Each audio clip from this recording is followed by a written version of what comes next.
Assalamualaikum and welcome back to Ideally Music Channel. Pagi ni kita ada satu berita sedih sikit.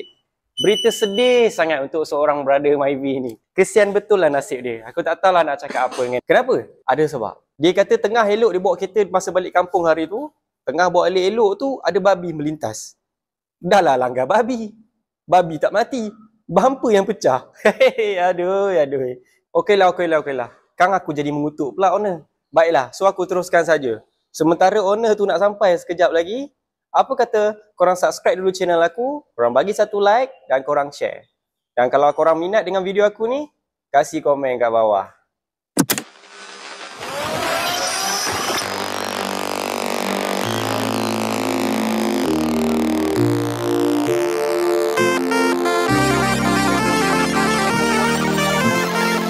Okay geng, inilah Myvi yang aku cakap. Nampak? So daripada sini kita dah boleh nampak apa benda yang kita kena tukar dan apa benda yang hilang. Macam bumper ni, dulu pun ada lagi. Ketul di depan ni memang tak boleh pakai. Bumper memang kena tukar satu ketul. Ni pun dah pecah, cover fog lamp. Fog lamp ni, towing hook semua dah pecah. Ya, ini sensor. Aku nak pegang, aku tak berani. Jadi aku kena pelan-pelan lah cuba. Aku rasa sensor ni dia dah patah. Tapi mujur kita ada satu spare original untuk sensor depan. Jadi ini adalah bumper owner, bumper GT. Sorry lah kedai gelap, aku tengah nanti nak tukar mentol ni, semua dah malap. Jadi alang-alang dah terlanggar binatang tu. So owner decide untuk order dengan kita 2 minggu lepas bumper GT untuk Myvi beliau. Kejap lagi macam biasa, kerja dekat bumper ni simple saja.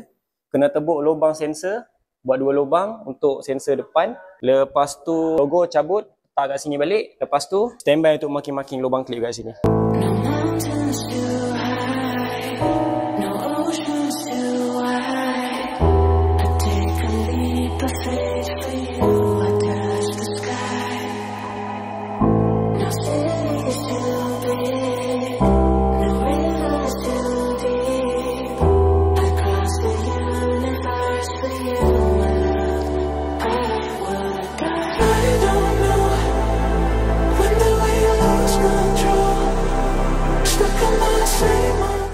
Baiklah, untuk yang klip kiri kanan atas semua ni kita dah tanggalkan. Ada satu lagi yang kita nak kena buat. Kat sini simple saja sebab masing-masing dah rabak dah kat sini. Dah rabak lah. Dekat sini ada satu lagi skru. Jadi kita kena pusingkan tayar sikit sebab kita nak kena buka skru skirt ni. Lagi satu kita kena jack kereta ni tinggi sikit sebab kita nak buka skru daripada bawah. Bumper ni tertambat dengan klip dengan skru daripada bawah. So baru kita boleh tanggalkan semua bumper ni.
Another hot one.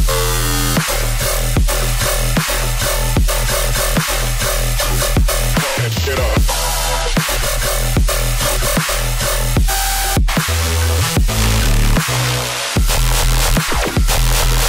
I'm ready for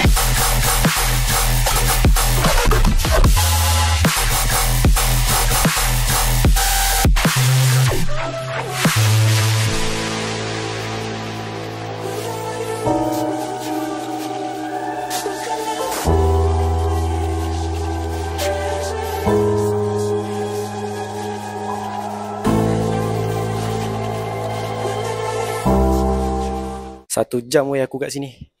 Nak fit bumper punya pasal. Allah Akbar, penat.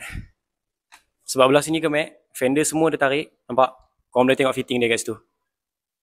Jadi dia punya lubang untuk bumper GT ni memang tak ngam. Kena modify sikit. Dia dah sengit sebelah.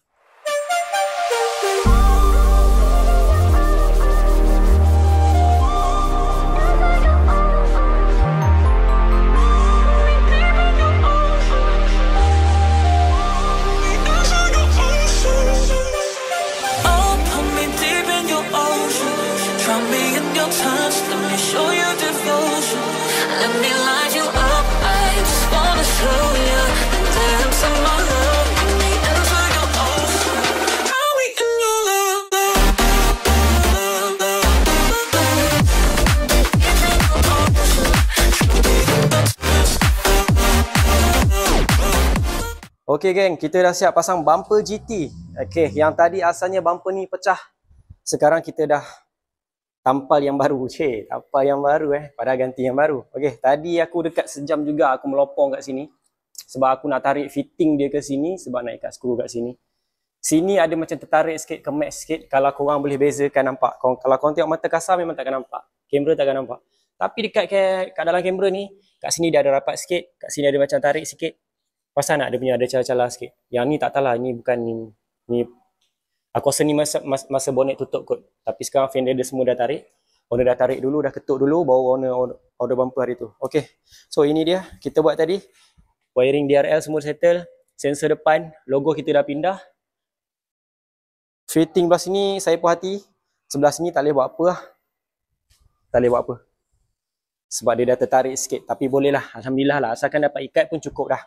Okay, so ini bumper sebelum dia. Okay, itu saja geng yang aku nak tunjuk hari ni. Kalau korang suka dengan video aku, korang boleh tekan subscribe, tekan like. Kalau ada cadangan apa-apa lagi, ada benda yang aku silap, korang boleh komen kat bawah. Gerak lu. Assalamualaikum.